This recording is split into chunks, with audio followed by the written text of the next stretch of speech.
মোটরসাইকেলের অন্যতম একটা গুরুত্বপূর্ণ পার্ট হচ্ছে মোটরসাইকেলের চেইন। মোটরসাইকেলের চেইন আপনাকে রেগুলার ওয়াশ করে রাখতে হবে, লুপ করে রাখতে হবে, কারণ আমাদের দেশে বর্তমান ম্যাক্সিমাম মোটরসাইকেলের চেইন কভার দ্বারা ঢাকা থাকে না। ম্যাক্সিমাম চেইনই এখন খোলা থাকে, যে কারণে দেখা যায় যে চেনে ময়লাটা বেশি হয়, এবং ময়লা বেশি হওয়ার সাথে সাথে চেন ড্রাই হয়ে যায়। এবং চেন যদি ড্রাই থাকে তাহলে এটা আপনার স্পকেটের উপরে চাপটা বেশি পড়বে, মানে আপনার স্পকেটটা দ্রুত ক্ষয় হয়ে যাবে। তাই মোটরসাইকেলের চেইন পরিষ্কার করাটা খুবই খুবই গুরুত্বপূর্ণ। এবং আবার মোটরসাইকেলের চেইন পরিষ্কার করার অনেকগুলো ওয়ে আছে। যেমন আপনি যদি একদম ঘরোয়া পদ্ধতিতে মোটরসাইকেলের চেইন ওয়াশ করতে চান তাহলে দুইটা মেথড অ্যাপ্লাই করতে পারেন। যার প্রথম মেথডটা হচ্ছে কেরোসিন মেথড।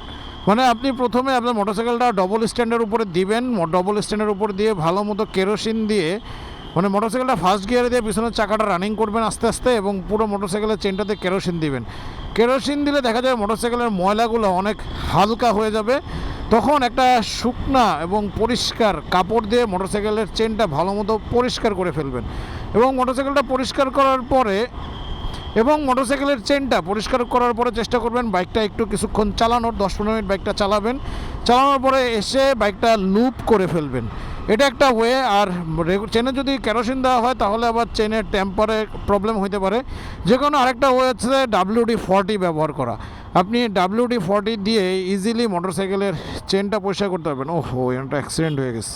যেটা বলতেছিলাম, WD-40 ভালো মতো চেনের মধ্যে দিলে চেনের ময়লাগুলো পরিষ্কার হয়ে যাবে, মানে পাতলা হয়ে যাবে। তখন একটা শুকনা পরিষ্কার ন্যাকড়া দিয়ে আপনার চেনটা ভালো মতো ঘষে চেনটারে পরিষ্কার করে ফেলবেন।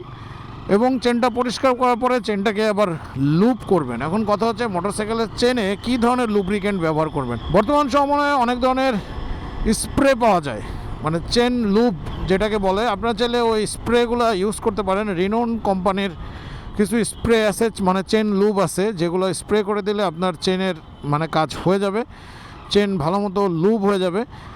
তবে সেগুলো কিছুটা এক্সপেন্সিভ, তবে ওগুলো পোর্টেবল।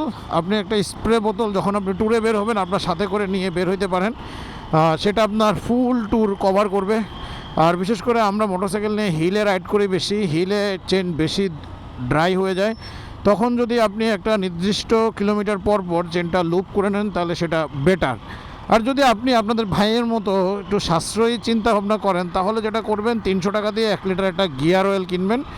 এবং গিয়ার অয়েল কেনার পরে চেনে গিয়ার অয়েলটা দিয়ে দিলেই হয়। যে কোনো টিউবের ভিতরে গিয়ার অয়েলটা ঢুকায় গিয়ার অয়েলটা দিয়ে দিবেন চেনের ভিতরে, এতে আপনার চেন লুব হয়ে যাবে।